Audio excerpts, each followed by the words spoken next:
Well, good morning, Interbet fans, and welcome to the Greyville race meeting, Gold Cup Day, Saturday the 31st of July, and we have huge commingled pools with Hong Kong Jockey Club. We also have some big carryovers, so really well worth getting involved in this meeting, and it certainly looks like it's not that difficult to be able to find winners, and I think I found a couple of really big priced horses here.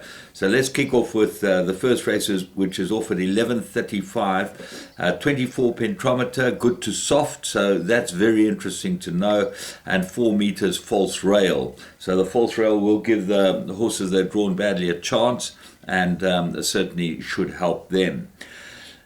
First race, interesting about this race meeting is the first two races on the poly track.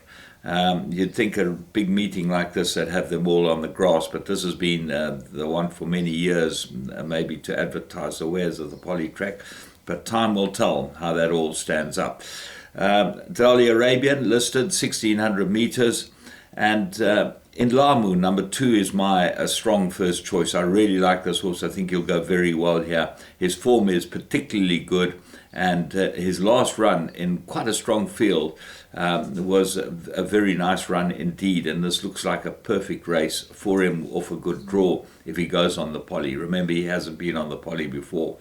At Altissima, he's an interesting horse because he's got every right to stay 1600 meters, never been tried this distance. He's already a 4-year-old turning 5, and if he goes a trip, he'll go very, very well. Guru's Pride, I thought, was a runner in the race. Ignore its last start, but it's got some very good form earlier on the poly track, and on that form it would have a good big chance. But the 3 horses that are top of the boards are Cat Daddy, Native Tongue, and Silver Operator, and there's nothing between the 3 of them. On the Native Tongue run, they're very, very close together, but the draw is a big concern as far as I'm concerned, and that's why I thought at Lamu and maybe at Altissima would be big runners at 12 to 1 and 25 to 1. So put them into your play with Guru's Pride as well. Race 2, Umgani, 1000 meters on the poly again, and unfortunately scratchings of 11 and 12 open up the betting, but I had an anti-post luckily on traces and lost quite a big deduction. 35% was the deduction off his 12 to 1 price. I thought he was the right horse. I wasn't scared of anything else, and I'm going with him as maybe the each way bet of the day. He's 5-6 to 1 now, and really get involved in him. He's going to go very, very well. Spider's Corner, 1 from 1 course and distance, as is Love Bomb, and they both come into the race with a chance. Pray for Rain's a Group 1 winner, so hopefully he'll improve, but he hasn't run for a long time. And Keep the Lights On looks like an improver in the race too. So I'm going Traces. He's my strong first choice, and I'll put him in as a banker in the buy pot. Race 3, Debutante, 1200, and this is quite an interesting race. Twice the trip, Sean Terry's runner, the Lyle Hewitson on, should go very, very well here, and I think is the right horse. Sasha Away, very easy win. Maiden win, beat Kinski's Tune, who's a professional maiden, and drawn 12. That's not in her favor, but she could be useful, Sasha Away, so she goes into the play as well. Crimson Causeway looks like an improver, and Remember When won extremely well first time out. Lucky Miss might improve. Why is she running in a race like this? I wouldn't have thought this was the right race for her at this stage of her life, but there you go. Maybe they wanted to run in a feature. Kamazi, grade 2, 1200 meters, and Gallic Chief was my first choice here. It looks like he'll improve on his last start. He was badly interfered with and certainly should have been just about the winner of that race. So I make him very difficult to beat, Gallic Chief. But the 2 horses I found here, Dice has got good form. He looks like a big runner off draw 2. And certainly at the weights conditions, which is level weights for this field, will go well. Edgertown, 20 to 1. Have a close look at this horse. The last run was very good indeed, and he looks like he'll go this trip on his head. This is what he's crying to go, and I thought that he's a player. Edgertown, I wouldn't leave him out of anything else. Isi Vungu Vungu, well, he go well, and so would Bomb Vivant, but Gallic Chief, strong first choice.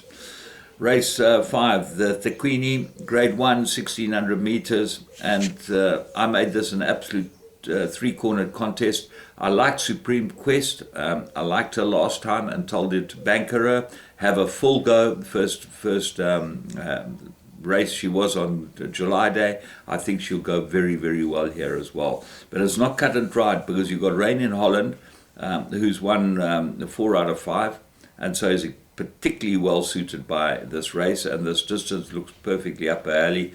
Bold Act won its last 2 very, very well. And then have a close look at Eternity Ring. This might be big value at 10 to 1, so certainly worth thinking of including as well. Race 6, the Champion Stakes, Grade 1. I was lucky to win this 2 years in a row, and I think I'm the only trainer to ever won this 2 years in a row with Gold Tax and Highborn. So it's got a very close field to me, this race, but I think it's extremely difficult. My top choice is Good Traveller. I fancied him last time.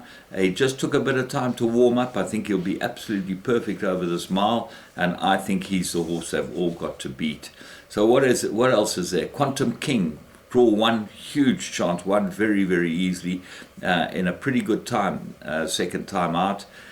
But it doesn't stop there. There are a lot of horses in here with a chance. Waterbury Lane won the Golden Horseshoe on July Day and won it well. Runs on, should be well suited by this trip. Happy and Glorious won extremely well when put over the right sort of distance. So he should go well. And then there's Gordy's Masterpiece, who's still a maiden, but cracking good run behind Bard of Avon in a bloodstock race. He might improve. William Robertson looks like an improver, safe return. Got very good form. Sean Veal gets the leg up again on this one, and got to go into the play as well. He ran particularly well in the Gold Medallion, and this might be a much better distance for him.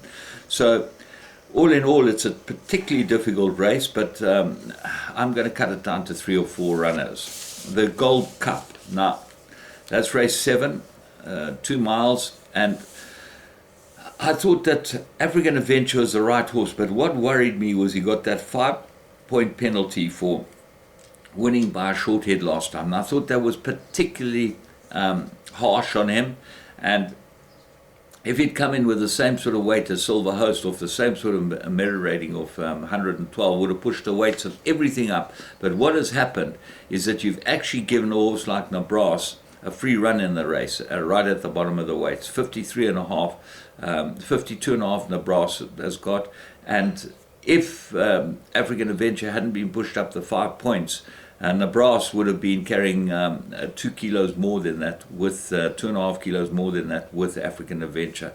So that might be the swing in the favor of the lower weighted horses. And of the lower weighted horses, I'll tell you what I like. I think Don't Look Back will go very well. He's certainly been a revelation since he's been in Johannesburg. Kamalo's won 5 out of 7 on him, and he's riding really well. Everyone says, well, the course won't suit him, this and that and the other. I think he's just matured, this horse, and grown into the stayer that he is. He never really was given that type of... He always looked sweaty and unhappy down in Durban. He's certainly filled out and looks like a much better horse. So he goes into the play. Favor, very good form, 53 kilos on his back. I think he's been prepped for this race, and Dean Canema is a master in this race, so I think he'll go well. Out of your league, Grade 1 winner, won the Derby. He's got to have a chance. He seems to be pretty well rated at 56.5, although he's got problems with some of them.